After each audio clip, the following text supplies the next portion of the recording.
देखो quadratic equation नहीं, formula, हम लोग चैप्टर क्वाड्रेटिक इक्वेशन पढ़ रहे हैं ना। तो हम लोग इसका रूट फाइंड कर रहे थे अभी। Factorisation method, splitting the middle terms. एक और है जो बताए थे, क्या नाम था उसका, कंप्लीटिंग द स्क्वायर, तो वो डिलीटेड है, तो उसको हम लोग नहीं करेंगे। ठीक है, हम लोग अभी क्वाड्रेटिक फार्मूला के बारे में जानेंगे कि ये डायरेक्टली हम लोग कैसे अप्लाई करके कोई भी इक्वेशन में काम कर सकते हैं ना। क्योंकि स्प्लिटिंग द मिडिल टर्म्स जो है वो लिमिटेड है, क्योंकि ऐसा बहुत सारा इक्वेशन होता है जिसमें रूट नहीं निकलता। तो ये जो क्वाड्रेटिक फार्मूला है वो जो है आराम से निकाल देगा। मतलब ये सबसे आगे और ये सबसे बेहतर है। इसका कैसे यूज करेंगे वो सारा सीख। यहाँ पे फॉर्मूला है, माफ कीजिएगा। तो अब क्या करना है, कैसे निकालेंगे। अच्छा, सबसे पहले जनरल फॉर्म क्या होता है क्वाड्रेटिक फार्मूला का, सॉरी क्वाड्रेटिक इक्वेशन का, एक्स का square plus b x plus c, है ना, सबको पता है हम लोग को। ठीक है, तो हम लोग अभी डेरिवेशन सीखेंगे और फिर देखेंगे कि कैसा फॉर्मूला होता है, क्या होता है। डेरिवेशन तो आएगा नहीं तुम्हारा, ठीक है ना, लेकिन फिर भी सीखना बेहतर है, क्योंकि सीखना खत्म तो जीतना खत्म, और सीखना शुरू तो जीतना शुरू। तो हमेशा सीखते रहो। तो देखो यहाँ पे ए कॉमन ले रहे हैं। देखो यहाँ पे ध्यान से, मार्ज उसको छोड़ दो, बाद में बनाना। इसको देख लो, हमको पता है कि तुमको आ रहा है।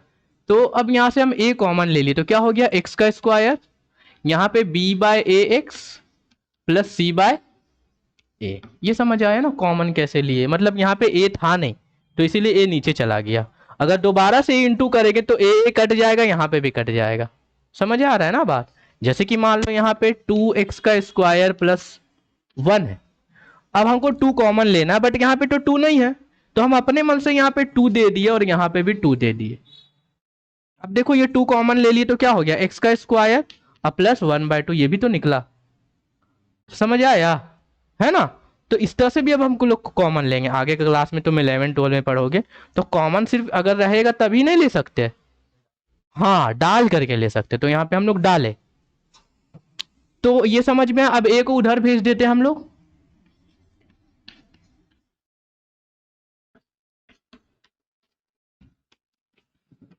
ये हो गया।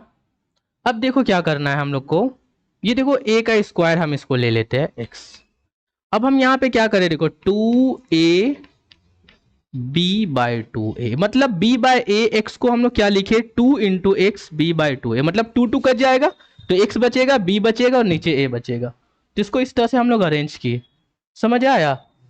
तो ये कर दिए, इससे हमको ये समझ में आया कि ये a है, ये 2ab, क्या है, b/2a, है ना। एक्स स्क्वायर ए प्लस बी का होल स्क्वायर होता है ना, ए का स्क्वायर प्लस 2ab। तो मान लो ये ए का स्क्वायर है प्लस 2 है, ए है ना ये एक्स का स्क्वायर, और यहाँ पे बी है, बी क्या है, b/2a।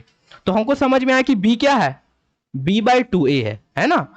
तो अब हम क्या किए, यहाँ पे अपने मन से b/2a का होल स्क्वायर से प्लस कर दिए b/2a का। हम अपने मन से यहाँ पे ऐसा किए। ऐसा इंट्रोड्यूस कराने से फायदा क्या हो गया हमारा, कि हमको मिल गया a का square plus 2ab plus b का स्क्वायर। ठीक है। अच्छा, c/a को तो हम लोग कुछ किए नहीं, तो इसको कुछ करना भी नहीं है, और ये 0। समझ में आ रहा है ना। देखो पूछ लेना, समझ लेना, अच्छा चीज है। तो अब देखो ये क्या हो जाएगा, ये हो जाएगा x प्लस b/2a का होल स्क्वायर, हाँ या ना, होगा ना। ये क्या हो जाएगा, माइनस बी का स्क्वायर बाय 4a का स्क्वायर प्लस c/a। ठीक है। अब देखो इसको तो हम लोग अभी कुछ नहीं कर पाएंगे। अब देखो ये माइनस का उधर गया तो प्लस हो गया, और ये प्लस का उधर गया तो माइनस हो गया। ठीक है।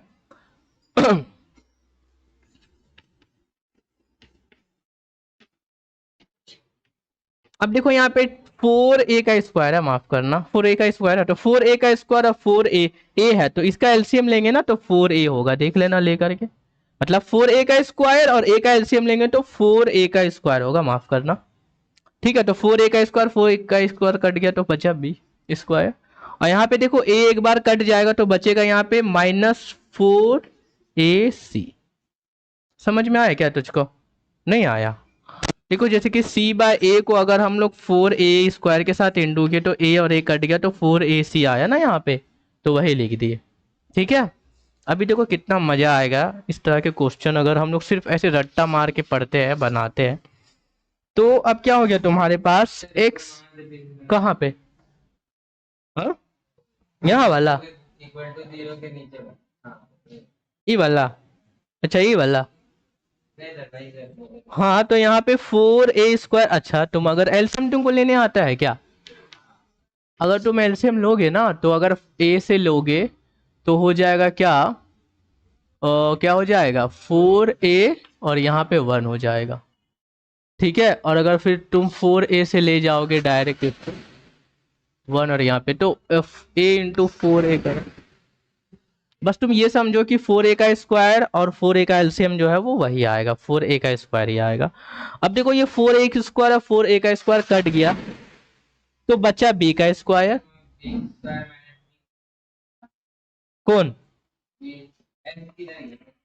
क्या चीज, s कहाँ है इसमें, x कहाँ, x तो इधर है भाई, x यहाँ पे है ना क्या, x नहीं है यहाँ पे, कैलकुलेशन हो रहा है। ठीक है, ठीक है ना। तो x प्लस देखो यहाँ पे, देखो एक बार में नहीं समझ में आएगा, रहने देना। अब देखो ये वाला स्क्वायर इसमें डाल दे रहे हैं तो इस तरह से हो जाएगा b² - 4ac/4a²। ठीक है, और यहाँ पे प्लस और माइनस रहेगा, ध्यान रहे बात। अच्छा ऐसा क्यों होता है प्लस माइनस, यहाँ पे देखो ये वाला जो स्क्वायर है इसमें चला गया तो क्या हो गया प्लस माइनस √b² - 4ac, क्योंकि x का स्क्वायर -4a = 0 है तो x का स्क्वायर = प्लस माइनस इस तरह से होता है और ये हो जाता है +-2। दो रूट आता है ना इसमें, एक +2 और एक -2, इसीलिए क्योंकि ये 2 डिग्री वाला है, ये क्वाड्रेटिक है ना भाई, इसीलिए। अब क्या हो जाएगा x + b/2a, ये हो जाएगा +-b² - 4ac, रूट इसमें चला गया और एक रूट इसमें चला गया ना, हम लोग पढ़े स्क्वायर इन स्क्वायर रूट में कि रूट नीचे दोनों चला जाता है। तो x + b/2a और यहाँ पे +-b का इसको करेंगे तो 2a हो जाएगा।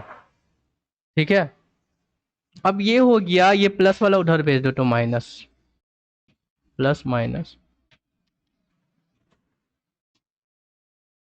ठीक है ना। नहीं समझ रहा है, देखो ये प्लस वाला उधर चला गया ना तो ये माइनस हो गया, अब बीच में इसका साइन था ना प्लस माइनस तो ये प्लस माइनस यहीं पे और ये प्लस वाला उधर गया तो माइनस हुआ।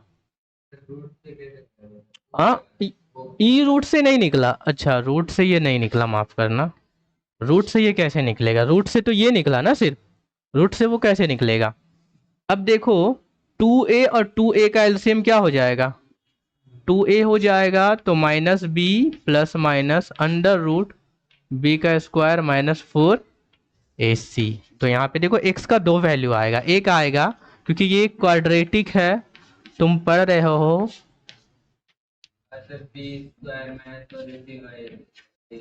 और एक हो जाएगा -b, देखो एक बार प्लस लिखे ना यहाँ पे, और एक क्या हो जाएगा माइनस हो जाएगा।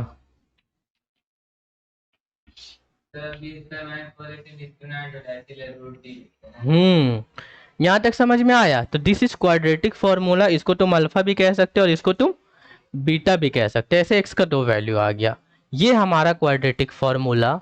अब इसके बाद